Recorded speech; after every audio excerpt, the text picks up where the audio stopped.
Hello guys! చాలామంది అడుగుతారు. ఒక స్టాక్ ఒక రెసిస్టెన్స్‌కి సపోర్ట్‌గా మధ్యలో ఎలా తిరుగుతా ఉంటే అప్పుడు ఎలా ట్రేడ్ చేయాలని. అయితే దీన్నే రేంజ్ ట్రేడింగ్ అంటారు. ఇది చాలామంది ట్రేడర్స్ యూజ్ చేసే ట్రిక్ అనమాట. అయితే ఇందులో ఏంటంటే ఫస్ట్ ఒక రెసిస్టెన్స్‌ని, ఒక సపోర్ట్‌ని గీసుకోండి స్టాక్‌కి.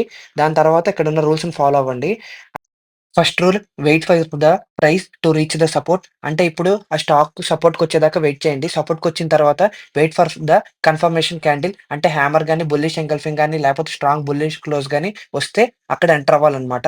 అయితే క్యాండిల్ టాప్‌లో ఇప్పుడు ఎంట్రీ అనేది ఆఫ్టర్ కన్ఫర్మేషన్ క్యాండిల్ క్లోజెస్. అంటే ఇప్పుడు ఈ 3 క్యాండిల్స్ ఏదో ఒక క్యాండిల్ ఫార్మ్ అయిందనుకోండి. ఆ క్యాండిల్ యొక్క టాప్‌లో ఎంటర్ అవ్వాలి. స్టాప్ లాస్ అనేది బిలో సపోర్ట్ పెట్టుకోవాలి. అంటే ఇప్పుడు మనం సపోర్ట్ లైన్ గీసాం కదా! దానికో 10 పాయింట్స్ కింద పెట్టుకుంటే బెస్ట్ అనమాట. అండ్ మరి టార్గెట్ ఎంత?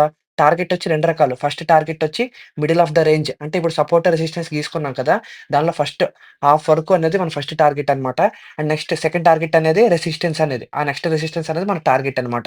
మరి ఇందులో ప్రో లెవెల్ టిప్స్ ఏంటంటే ఫస్ట్‌ది ఆర్ఎస్ఐ నియర్ 30 అంటే 30 దగ్గర ఉంటే పైకెళ్ళే ఛాన్సెస్ ఎక్కువున్నాయన్నమాట. సెకండ్‌ది price about 200 EMI line. Content నచ్చితే లైక్, షేర్,